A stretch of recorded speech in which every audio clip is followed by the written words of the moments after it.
Jeremias 32, versículos 1 em diante, diz assim o texto sagrado: esta é a palavra que o Senhor dirigiu a Jeremias, no 10º ano do reinado de Zedequias, rei de Judá, que foi o 18º ano de Nabucodonosor.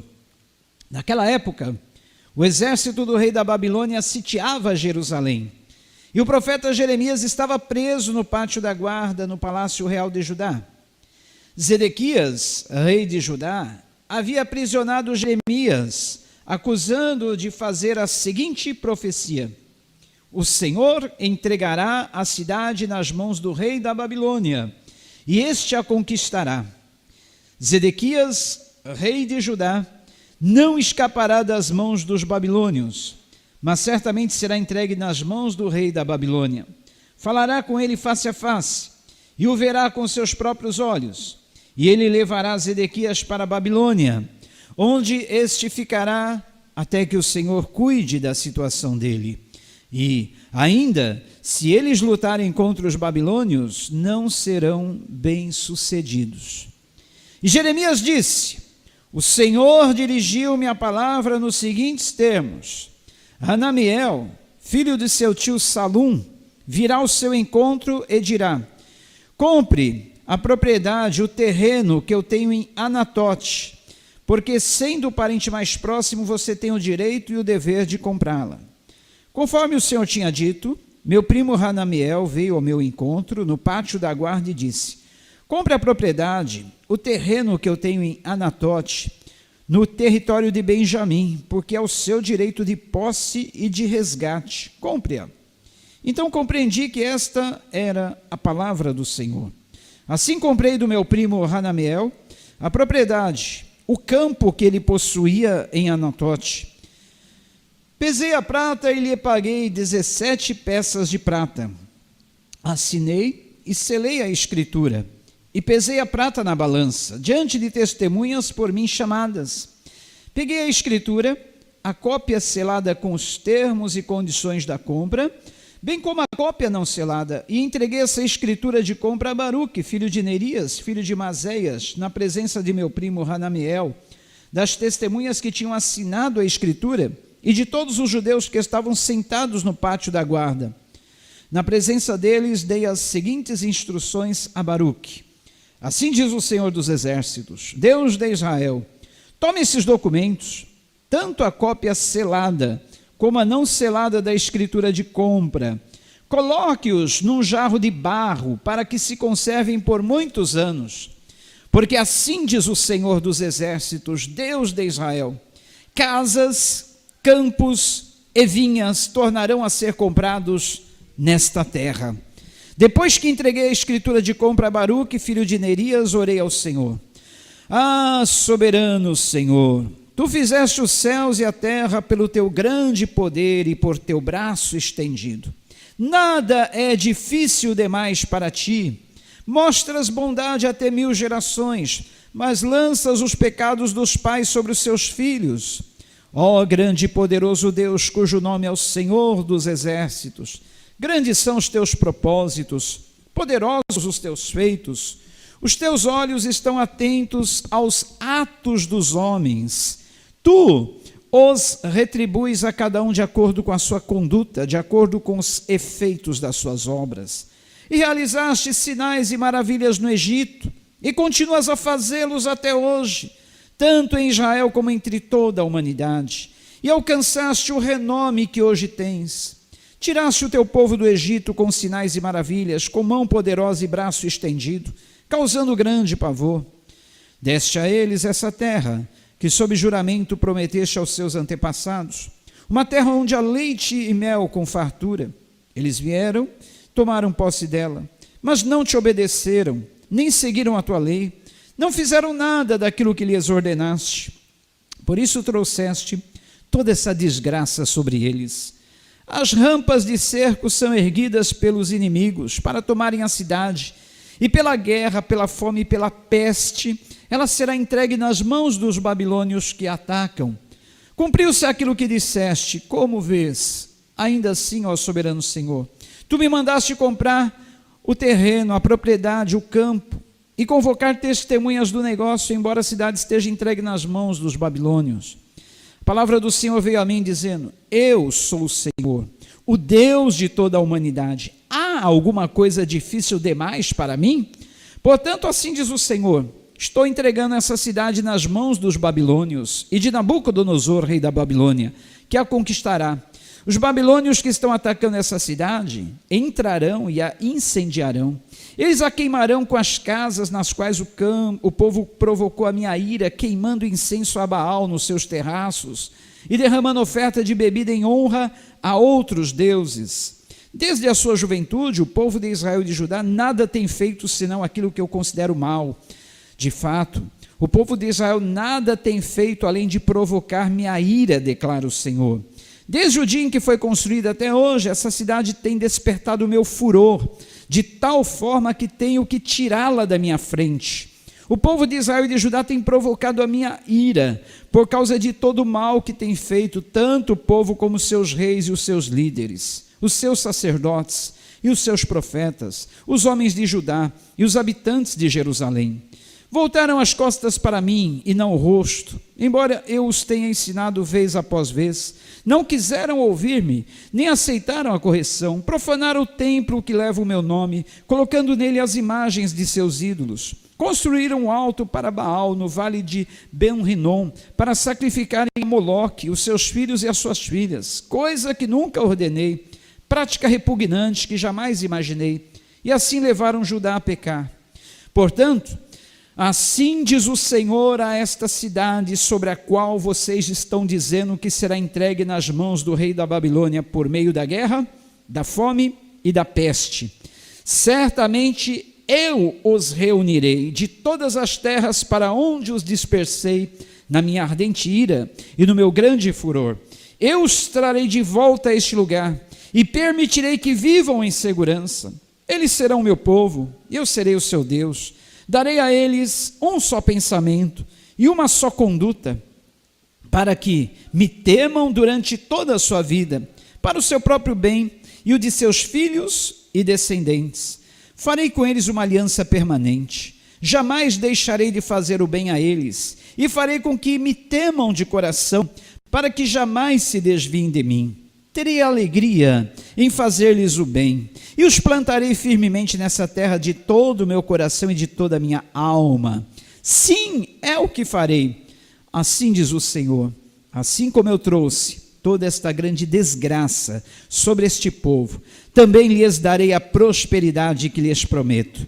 De novo serão compradas propriedades nesta terra, da qual vocês dizem, é uma terra arrasada, sem homens nem animais, pois foi entregue nas mãos dos babilônios. Propriedades serão compradas por prata, e escrituras serão assinadas e seladas diante de testemunhas no território de Benjamim, nos povoados ao redor de Jerusalém, nas cidades de Judá e nas cidades dos montes de Cefelá e do Neguebe, porque eu restaurarei a sorte deles, declara o Senhor. Amém? Oremos.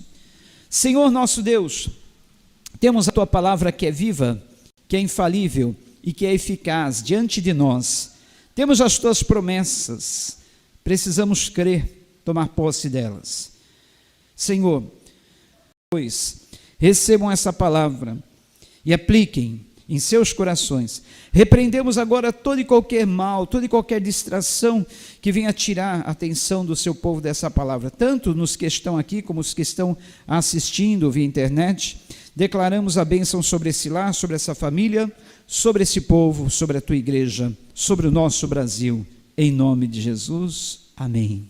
Queridos, os textos que nós temos lido no livro de Jeremias estão sendo como o jornal do dia para nós. Domingo passado nós pregamos em Jeremias 8, no texto que fala assim: passou-se o tempo da colheita, está findando o verão e nós não fomos salvos, nós ainda não estamos salvos. Por acaso, não há bálsamo em Gileade? Não há remédio nessa terra? Não há médico para curar a ferida do meu povo? Por que o meu povo não foi curado ainda? E eu mencionava aquela palavra no livro do profeta Jeremias, comparando com a situação que nós estamos vivendo, Muitos perguntam: não há remédio? Não há cura? Não há solução para esse problema que nós estamos vivendo? E Jeremias explicava por que não veio a cura. Agora, nesse texto, era exatamente por causa dos pecados do povo que não havia arrependimento, não havia uma volta ao Senhor. E hoje, nesse texto, nós continuamos no livro do profeta Jeremias, porque a situação que o povo estava vivendo naqueles dias em Jerusalém não é muito diferente da situação que nós estamos vivendo hoje no mundo. Naqueles dias do profeta Jeremias, a cidade de Jerusalém estava cercada por um exército de nome os babilônios. O povo babilônio formava um exército muito forte e cercava a cidade de Jerusalém, que estava para ser atacada, e eles iriam tomar a cidade, destruir todas as casas, iam levar cativos, escravos, as pessoas que moravam dentro de uma casa. Por exemplo, imagine, você mora numa casa, de repente chega um exército de um país estranho, um país estrangeiro, diz: olha, vou levar seus filhos para a minha terra, para outra terra distante, para eles servirem no exército de lá. Vou levar sua esposa para elas serem escravas em outra terra. E levavam também você escravo, e deixava a terra devastada. Era isso que faziam os babilônios. Nesse tempo, em Jerusalém, sobraram poucas pessoas, os mais pobres, os mais miseráveis, que não tinham condições de prosseguir a vida naquele local. E eles levavam o restante das pessoas como escravos para a terra de Babilônia. Era exatamente isso que fazia o exército babilônio contra Jerusalém. E Jerusalém ficou devastada.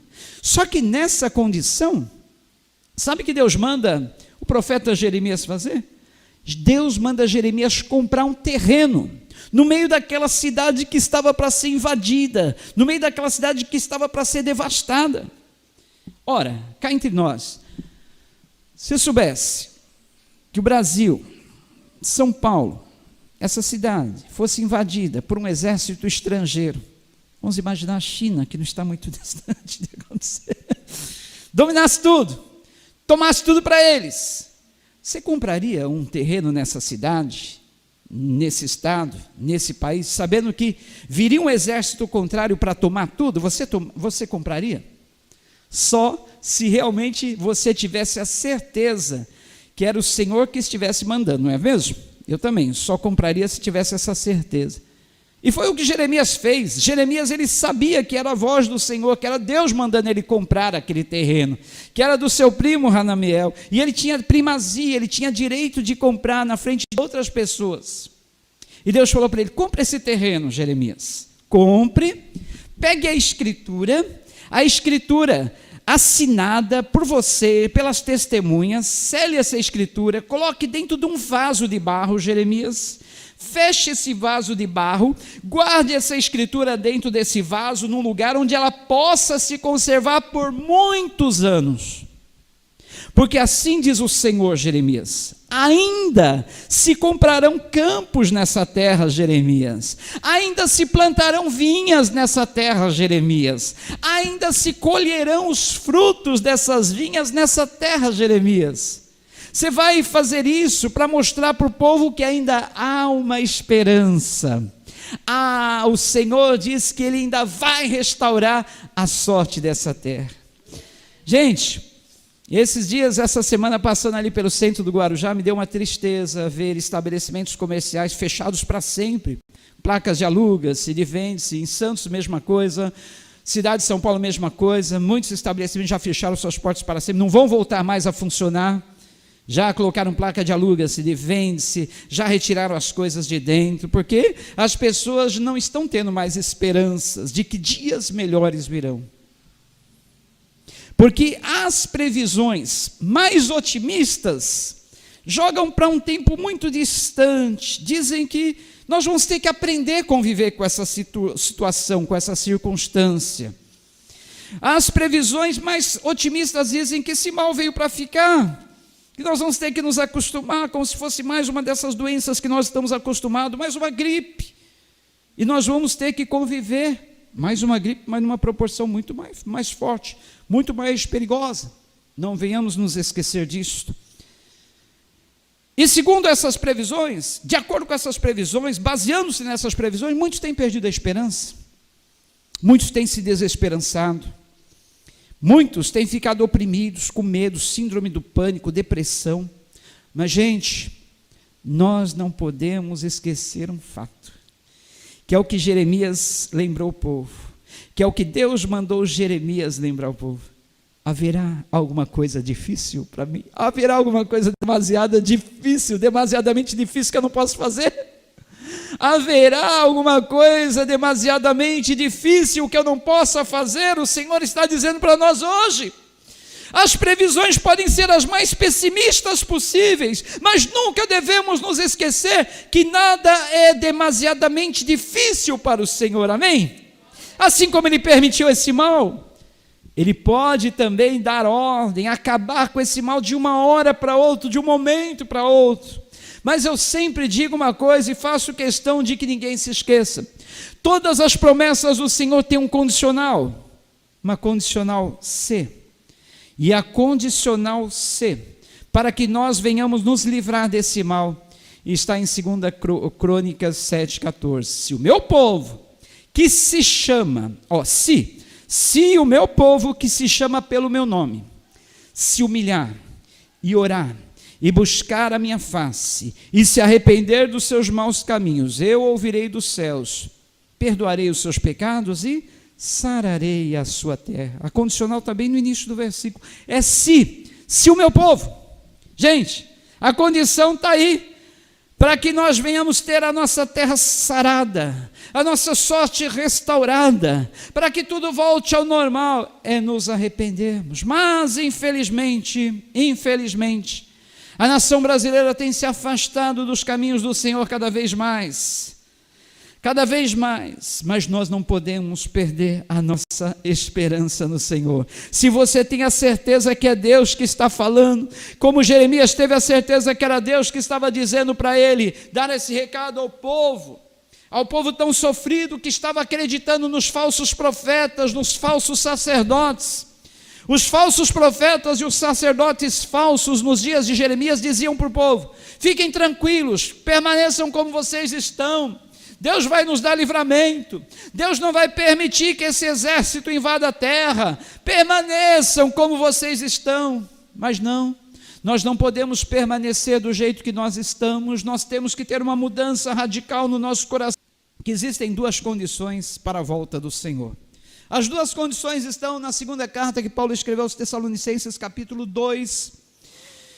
No capítulo 2 da segunda carta aos Tessalonicenses, diz que para a volta de Cristo acontecer, duas coisas tem que antes vir primeiro: apostasia e o aparecimento do filho da perdição.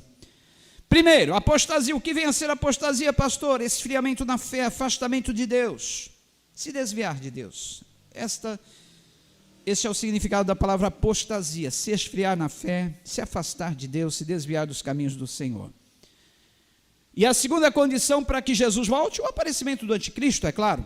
E esta pandemia, essa situação que nós estamos vivendo, está contribuindo para esses dois fatores. Está contribuindo para a apostasia. Muitos já têm se afastado dos caminhos do Senhor, infelizmente, como eu falei domingo passado. E esta pandemia também está contribuindo para o aparecimento do anticristo. Reuniões têm sido feitas, era para ter uma reunião esse mês de maio no Vaticano, dia 14 de maio, foi adiada para outubro ou novembro. O líder da igreja romana dizia que era para falar sobre os assuntos da educação no mundo, mas na verdade, eles já estão tramando para que um líder mundial que venha botar ordem na casa, nessa nova ordem mundial, surja. E já existem alguns candidatos, depois você assista um dos nossos vídeos que fala sobre isso aí. Eu não quero entrar em pormenores, detalhes sobre isso aí, senão vão chamar-me de teoria da conspiração. Mas existe já uns líderes se colocando à disposição e querendo ser esse líder mundial. A China, essa semana notificou, também está num dos nossos vídeos, aliás, vai estar num vídeo essa semana, a China notificou que já tem o projeto para ser lançado em breve a sua moeda digital, que vem a ser isto. Não será mais usado dinheiro papel, moeda, lá na China, será um dinheiro digital. E em breve, esse sistema será usado em todo o mundo. Imagine, a Bíblia tem razão ou não tem?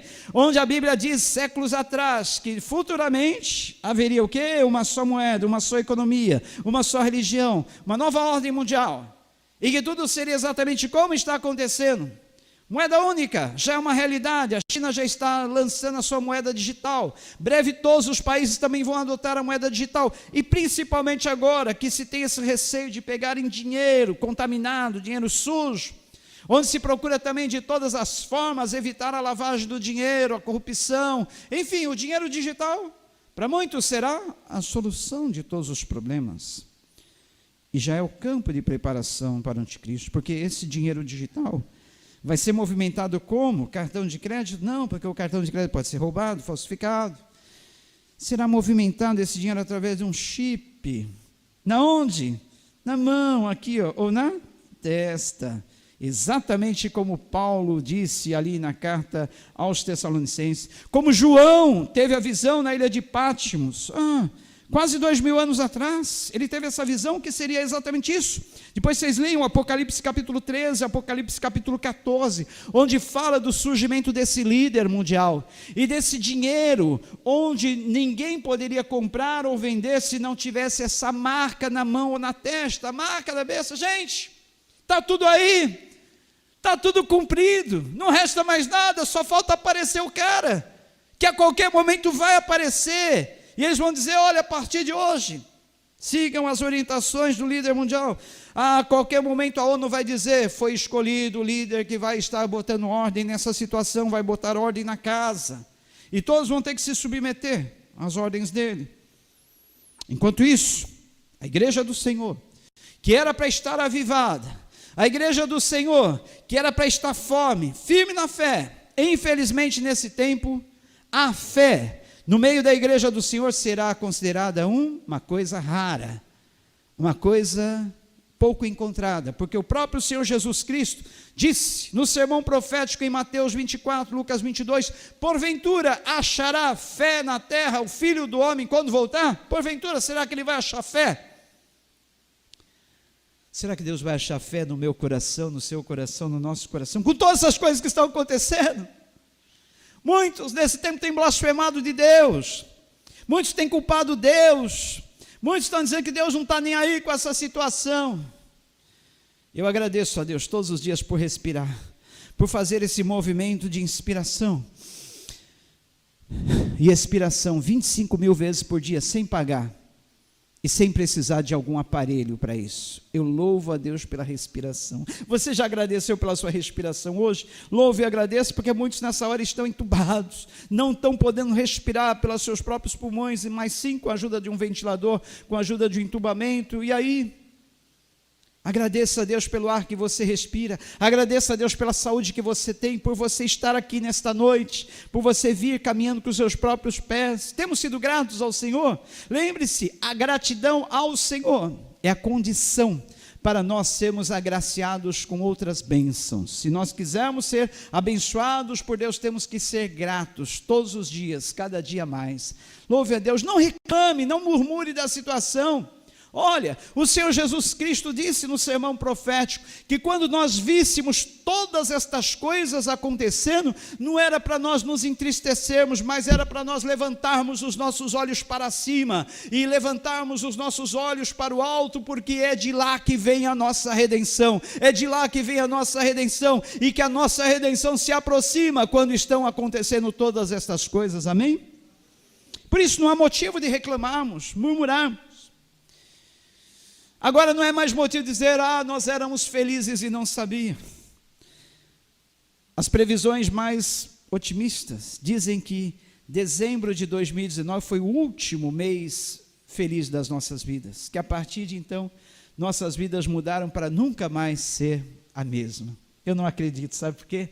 Eu acredito sim em dias melhores que hão de vir, dias melhores que estão por vir, o melhor de Deus está por vir. Se não for aqui nessa terra, vai ser na glória, aleluia. Mas de uma coisa eu tenho a certeza, dias melhores estão por vir, dias melhores virão, aqui não sei, mas lá em cima com certeza, amém? E essa é a nossa alegria que nós temos. Isso tudo não depende de um governo mundial, isso tudo não depende de crise ou não, isso tudo não depende de ter pandemia ou não, isso tudo não depende de nada. Porque essa promessa está garantida para nós aqui nessa escritura. Como Jeremias, você tem uma escritura. Pega essa escritura. A escritura é a promessa, é a garantia, é o selo da promessa que você tem. Pega essa escritura, guarde-a, porque depois de muitos dias podem se passar os anos, podem se passar os meses, mas essa profecia se cumprirá na nossa vida, amém? E o Senhor diz que Ele tem uma aliança conosco, nós somos o seu povo, Ele é o nosso Deus. A promessa: vocês ainda comprarão campos nessa terra, vocês ainda plantarão vinhas, colherão os frutos dela. Vinha na Bíblia é o símbolo da alegria. Deus está dizendo: olha, creia, você ainda terá alegrias na sua vida.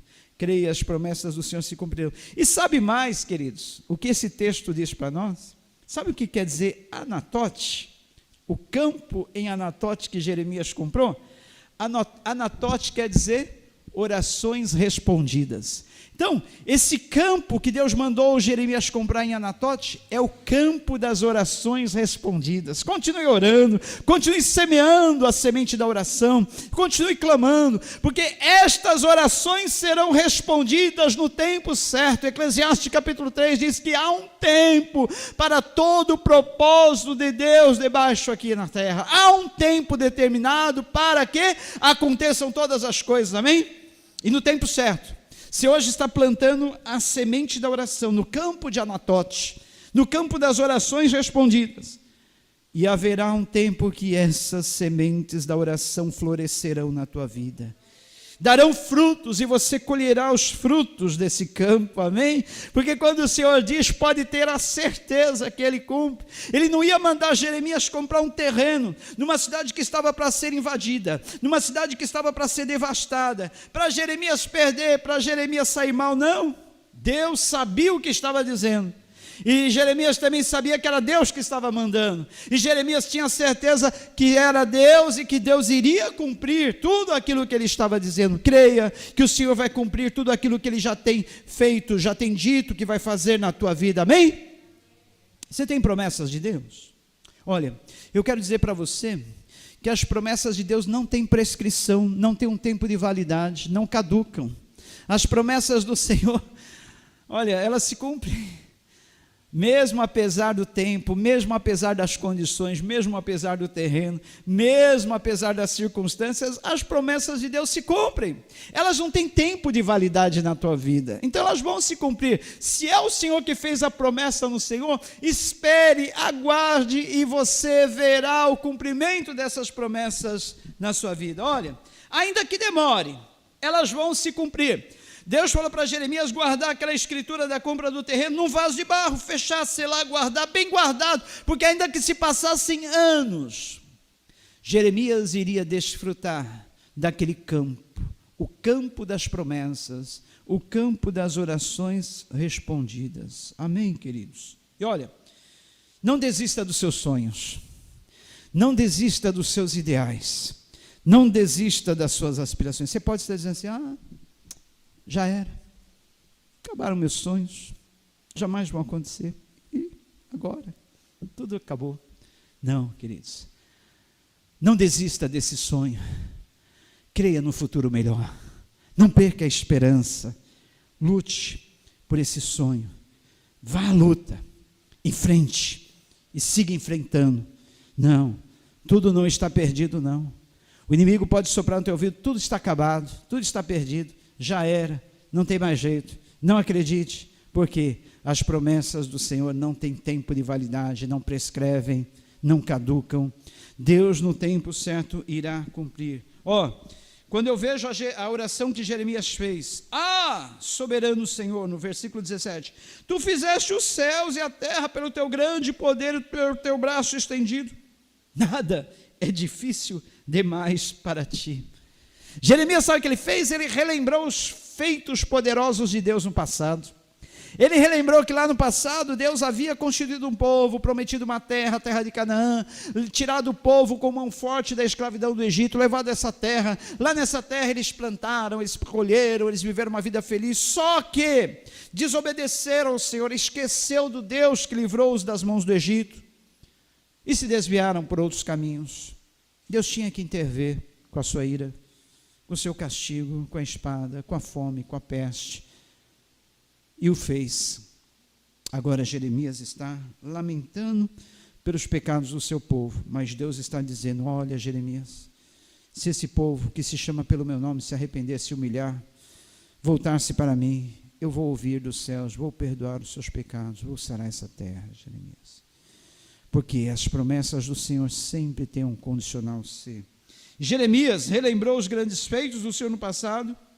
Jeremias lembrou no versículo 19, olha que lindo: grandes são os teus propósitos, poderosos os teus feitos, os teus olhos estão atentos aos atos dos homens. Tu retribuis a cada um de acordo com a sua conduta, de acordo com os efeitos das suas obras. Nunca se esqueça de fazer o bem, nunca se esqueça de semear a boa semente. Nunca se esqueça que a nossa vida é determinada pelo nosso plantio. Tudo na nossa vida é plantio e colheita. Tudo na nossa vida é causa e consequência. Então, olha, Jeremias está dizendo aqui, lembrando que os olhos do Senhor estão atentos aos atos de cada homem, para retribuir a cada um de acordo com a sua conduta, de acordo com os efeitos das suas obras. Que conduta você tem seguido, meu irmão? Quais são as tuas obras? Quais são os teus feitos? Deus está olhando do céu para cada um de nós, para dar a cada um de nós exatamente conforme a nossa conduta, conforme o nosso plantio. Isso é muito sério. Eu tenho que perguntar a mim mesmo, você tem que perguntar a si, nós temos que perguntar a nós mesmos: que atos, que atitudes eu tenho tido? Como tem sido a minha conduta?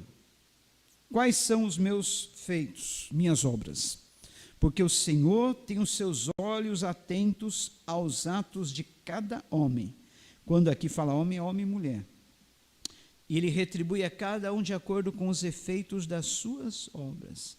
Jeremias 32, 19. Como tem sido a sua atitude, seus atos? Como tem sido a nossa vida? Os olhos do Senhor estão atentos. E olha, saiba, ponha isso na mente: nada é demasiadamente difícil para o Senhor. Vamos dizer todos juntos: nada é demasiado difícil para o Senhor. É o que está escrito aqui, ó, versículo 27, grife aí na sua Bíblia: eu sou o Senhor, o Deus de toda a humanidade. Há alguma coisa difícil demais para mim? Há alguma coisa difícil demais para mim, diz o Senhor? Há alguma coisa? Eu queria que você pensasse aí um minutinho, refletisse. O que você julga difícil de acontecer na tua vida? Pense aí numa situação bem difícil.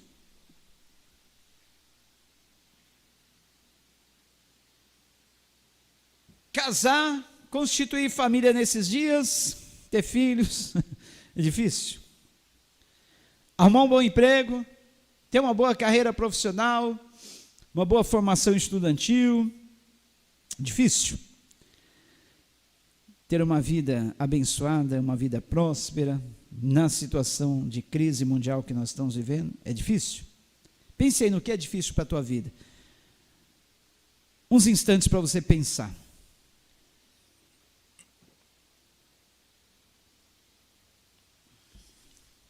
Chegando os pedidos de oração, você que está aí assistindo pela internet, pelo YouTube, estamos transmitindo só pelo YouTube agora, tem sido muito boas as transmissões, né? Não está mais dando paradinhas, travamento, Facebook está dando muito problema, agora pelo YouTube está sendo maravilha, beleza.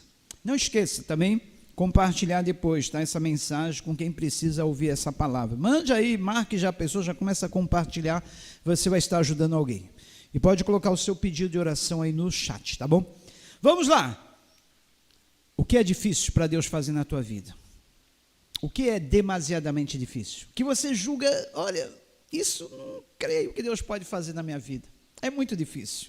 Já pensou alguma coisa assim? O que você está achando que é difícil de Deus fazer na tua vida? Agora, olhe bem para esse versículo 27. Grife, risque aí na sua Bíblia, anote no seu celular, faz um quadro, põe na frente, lá na sua casa, na frente da cama que você dorme, no banheiro onde você vai escovar o dente. Escreva numa folha de papel, para você nunca jamais esquecer. Haverá alguma coisa difícil demais para mim? Haverá alguma coisa difícil demais para o Senhor na tua vida? Haverá. O que é demasiadamente difícil para o Senhor realizar na tua vida? O quê? Ainda não apareceu, ainda não aconteceu, ainda não existe uma coisa sequer que seja demasiadamente difícil para o Senhor realizar. Lembre-se disso, creia nisso, pense nisso, e jamais volte a dizer que na tua vida há algo difícil para o Senhor realizar, porque não existe, senão Ele não seria Deus. Não há o que seja demasiadamente difícil para o Senhor realizar, não há. Ele pode fazer todas as coisas, diga junto comigo, todas as coisas. Todas as coisas, principalmente as mais difíceis, é isso aí que Ele gosta, porque toda honra e toda glória será dEle. Se Ele faz as coisas fáceis, que eu posso fazer, você pode fazer, eu e você vamos dizer, isso eu fiz pela minha força, isso eu conquistei pela força do meu braço, isso eu fiz pela força do meu taco, porque eu sou bom, eu posso.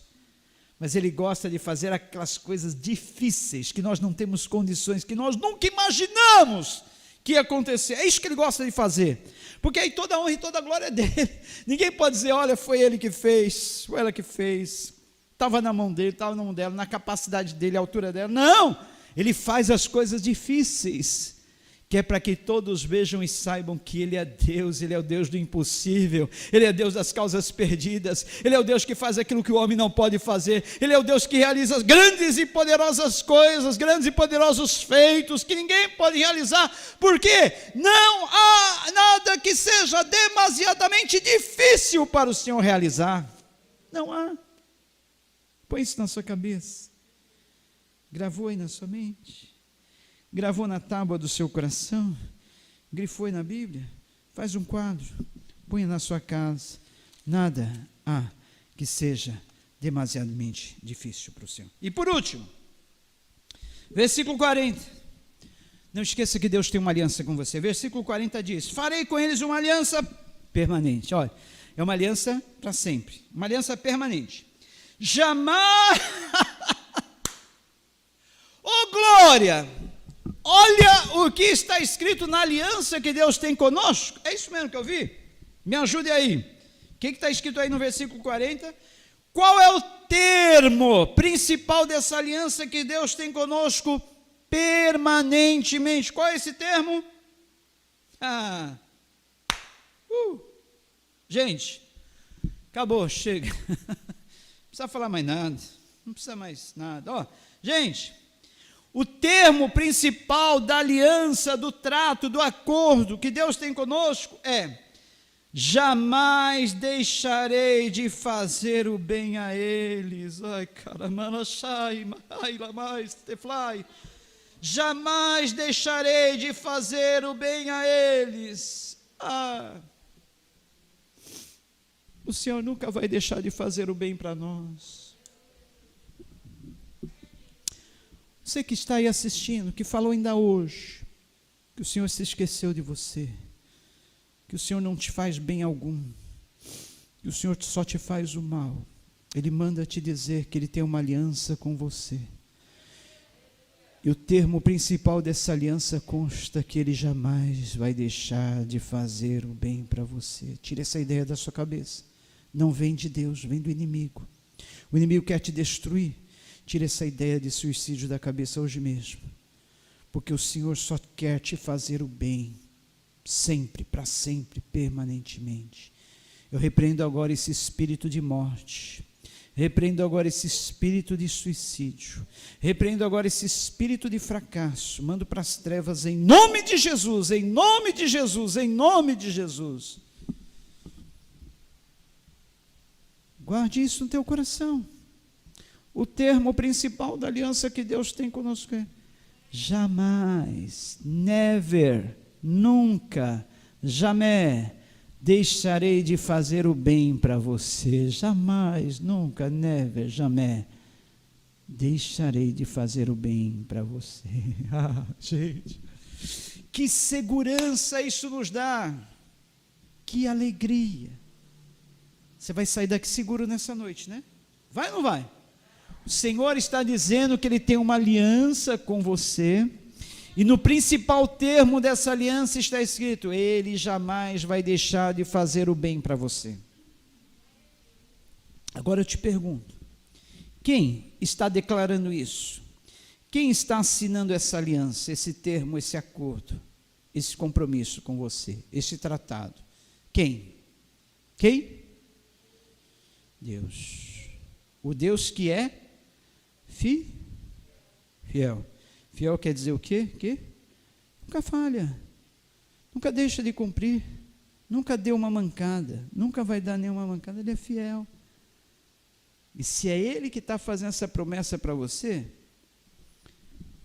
prometa, hoje mesmo, você nunca vai se sentir mais inseguro ou insegura. Prometa que você nunca mais vai ter síndrome do pânico, depressão, tristeza, angústia. Porque você tem um Deus que faz uma aliança com você, que te dá uma promessa, que jamais vai deixar de fazer o bem para você. Aleluia! Chega, equipe louvor, por favor, chega, não tem mais nada para dizer. Tudo que eu disser aqui vai ser inútil. Acabou. Fechou, zerou.